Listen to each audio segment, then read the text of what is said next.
Nuri Aydın. 20 yıldır. Aynen. Bismillahirrahmanirrahim.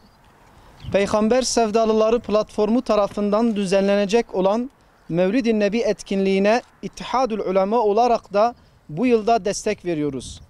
Nisan ayı boyunca düzenlenen Mevlid-i Nebi etkinlikleri çerçevesinde bu yıl yine Peygamber Sevdalıları tarafından 22 Nisan Pazar günü Diyarbakır Nevruz Parkı'nda Hazreti Peygamber'i anlama ve sünnetini yaşama temalı Mevlid-i Nebi etkinliği düzenlenecektir. İttihadül Ulema olarak bu etkinliğe önem veriyor.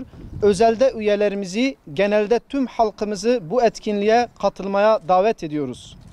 Çünkü insanlığın selametinin, huzurunun, kardeşlik ve diğergamlığının yegane reçetesi hiç şüphesiz Peygamber Efendimiz sallallahu aleyhi ve sellemi anlayıp ona tabi olmaktır. Ve bu tür etkinliklerde Peygamberimizi tanıyıp onu anlamada etkisi de çoktur.